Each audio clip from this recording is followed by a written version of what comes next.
పూర్తి వివరాలకు చదవండి రేపటి అక్షర శిల్పం దినపత్రికలో.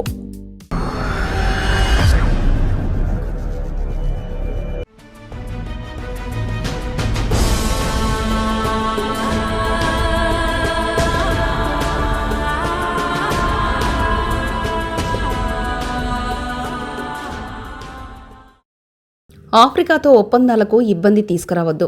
కాకినాడ పోర్ట్ నుంచి ఆఫ్రికా దేశాలకు ఎగుమతయ్యే నూకల విషయంలో అధికారులు తనిఖీల పేరుతో ఇక్కట్లు కలిగించవద్దని రాష్ట్ర ప్రభుత్వాన్ని కేంద్ర ప్రభుత్వ సంస్థ national cooperative exports limited NCEL విజ్ఞప్తి చేసింది. ప్రపంచంలోని ఆఫ్రికా దేశాల్లో ఆకలి నివారణ, అక్కడి ప్రజలకు ఆహార భద్రత కల్పించే ప్రక్రియలో భాగంగా భారత్కు ఆఫ్రికాకు మధ్య కుదిరిన గవర్నమెంట్ టు గవర్నమెంట్ G2G ఒప్పందంలో భాగంగా ఎగుమతి అవుతున్న బియ్యాన్ని తనిఖీల పేరుతో ఆటంకపరచవద్దని కోరింది. ఈ మేరకు తాజాగా రాష్ట్ర ప్రభుత్వంతో పాటు కాకినాడ జిల్లా కలెక్టర్ షణ్మోహన్ కు లేఖ రాసింది. G2G ఒప్పందంలో భాగంగా కాకినాడ ఎంకరేజ్ పోర్ట్ నుంచి ఆఫ్రికా దేశాలకు NCEL నూక బియ్యాన్ని ఎగుమతి చేస్తుందని ఆ సంస్థ CEO అనుపమ్ కౌశిక్ వివరించారు. ఇందులో ఫ్లోరిఫైడ్ రైస్ ఆనవాళ్లు ఉన్నాయనే కారణంగా కొంతకాలంగా బియ్యాన్ని స్వాధీనం చేసుకోవడంతో పాటు ఎగుమతి చేయకుండా కాకినాడ అధికారులు అడ్డుకోవడం తెలిసిందే. అయితే అది సరికాదని లేఖలో NCEL తన లేఖలో పేర్కొంది.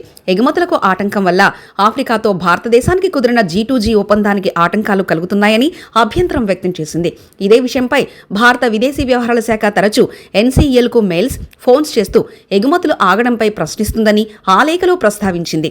వాస్తవానికి రాష్ట్ర ప్రభుత్వం రైతుల నుంచి సేకరించిన ధాన్యాన్ని మర ఆడించడానికి మిల్లులోకిస్తుందని, ఇలా ఆడగా వచ్చే బియ్యాన్ని LCIలకు అప్పగించే క్రమంలో కొంత బియ్యాన్ని తిరస్కరణకు గురవుతాయని లేఖలో వివరించింది. ఇలా తిరస్కరణకు గురైన బియ్యాన్ని మిల్లులు నూకగా ఆడించి బహిరంగ మార్కెట్లో విక్రయిస్తాయని, అవే నూకలను కేంద్రం తరఫున తాము ఆఫ్రికా దేశాలకు ఎగుమతి చేసుకుంటామని వివరించింది. అయితే ఈ నూకలో ఫ్లోరిఫైడ్ బియ్యం అంటే ప్రభుత్వం సరఫరా చేసే ఉచిత బియ్యం ఆనవాళ్లు 0.01 నుంచి 0.1% వరకు ఉండడం అత్యంత సహజమని పేర్కొంది. కానీ కాకినాడ పోర్టు నుంచి విదేశాలకు రేషన్ బియ్యం ఎగుమతి అవుతున్నాయన్న కారణంతో పోర్టు వద్ద చెక్పోస్టులు ఏర్పాటు చేస్తున్నారని, ఈ చెక్పోస్టుల ద్వారా కేంద్రం తరఫున తాము ఎగుమతి చేస్తున్న నూక బియ్యంలో ఫ్లోరిఫైడ్ ఆనవాళ్ల పేరుతో శాంపిళ్లు సేకరించి బియ్యం సీజ్ చేస్తున్నారని లేఖలో NCEL అభ్యంతరం వ్యక్తం చేసింది. సీజ్ శాంపిళ్ల తనిఖీలతో ఆఫ్రికా దేశాలకు నూక బియ్యం ఎగుమతుల్లో ఇక్కట్లు ఎదురవుతున్నాయని, తద్వారా G2G ఒప్పందాలకు విఘాతం కలుగుతుందని తప్పుపట్టింది. ఈ నేపథ్యంలో ఆఫ్రికా దేశాలకు కాకినాడ పోర్టు నుంచి వెళ్లే నూక బియ్యం ఎగుమతులకు ఇబ్బందులు తీసుకురాకుండా నౌకల్లో లోడింగ్ అనుమతించాలని కోరింది. మరోపక్క ఈ లేఖతో రాష్ట్ర ప్రభుత్వం సైతం నూక బియ్యం ఎగుమతి విషయంలో ఆంక్షలు లేకుండా ఆదేశాలిచ్చేందుకు కసరత్తు చేస్తున్నట్లు సమాచారం. ఇదిలా ఉంటే కేంద్ర హోంశాఖతో పాటు సహకార శాఖ పరిధిలో NCEL పనిచేస్తుంది. గత కొన్నేళ్లుగా నూక బియ్యాన్ని సేకరించి కాకినాడ పోర్టు ద్వారా విదేశాలకు ఈ సంస్థ ఎగుమతి చేస్తుంది. గత ఏడాది కాకినాడ ఎంకరేజ్ పోర్టు నుంచి పలు ఆఫ్రికా దేశాలకు 2.02 లక్షల మెట్రిక్ టన్నుల నూకను ఎగుమతి చేసింది.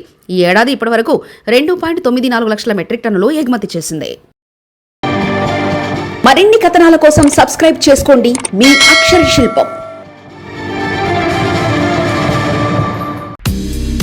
పూర్తి వివరాలకు చదవండి రేపటి అక్షర శిల్పం దినపత్రికలో.